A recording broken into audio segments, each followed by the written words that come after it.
Hello everyone. Education is the most powerful weapon which can use to change the world. In this quote, today we are going to learn about the new topic models of deadlocks in the subject CS 3551 Distributed Computing. I am Ramya, Assistant Professor, Department of Information Technology, Nanda College of Technology, Erode. So before we are learn about the new topic models of deadlocks. We are know about that what is deadlock? A deadlock is a situation in which a set of processes are blocked because each process is holding a resource and wait for another resource that is being held by another process. So each process is holding a resource and wait for another resource. So that is deadlock. Example, imagine two processes. Here process A and process B. Process A holds resource 1 and waits for resource 2. Process B holds resource 2 and waits for process 1. That is deadlock. So next one, deadlock conditions. We are having 4 deadlock conditions. First one, mutual exclusion, hold and wait, no preemption, circular wait. First deadlock condition, mutual exclusion. Only one process can use a resource at a time. Only one process, one resource at a time, that is mutual exclusion. Second deadlock condition, hold and wait. A process holding a resource can request new ones. So a process holding a resource can request new resource is called hold and wait. Third deadlock condition, no preemption. A resource can't be forcibly taken away. A resource can't be forcibly taken away.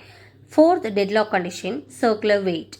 A circular chain of processes exists where each process holds a resource and waits for the next. So these are the 4 deadlock conditions. So next one, models of deadlocks. Models of distributed systems allows different kind of resource request. It represented by different models of a process might require a single resource or a combination of resources.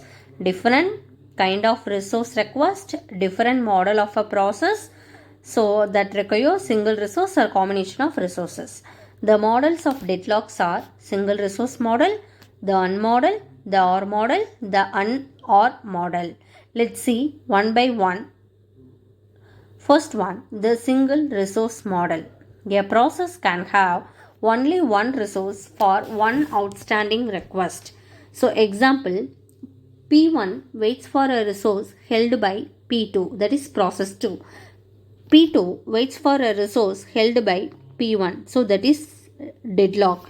In that graph format, nodes are having processes and edges are having waiting relationships. A cycle in this directed graph implies a deadlock. So this is single resource model. So the next one is the unmodel. The unmodel is a resource allocation model where a process requires all of its requested resources simultaneously to proceed. All of its requested resources simultaneously to proceed. If any one of the requested resources is not available, the process waits. Example, P1 requests resource A and resource B. P2 holds resource A and wants resource C. P3 holds resource B and wants resource A. So this is unmodel. So the next model is the OR model. In the OR model, a process can proceed if it gets any one of the requested resources, not necessarily all of them. Any one of the requested resources, a process can proceed. That is OR model. Example, process P1 requests resource A or resource B.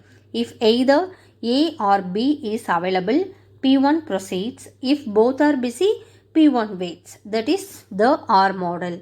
The next model is the AND-OR model. The AND-OR model is a generalized resource request model where a process may require some resources together, that is and others as alternatives, that is OR. It combines both and OR conditions for resource allocation.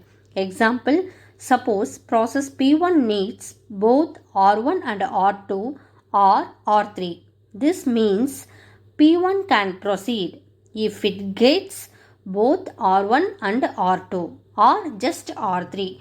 This requirement is expressed as R1 and R2 in the open and closed bracket or R3.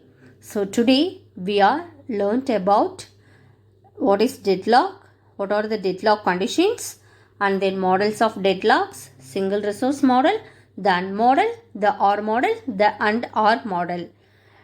Thank you.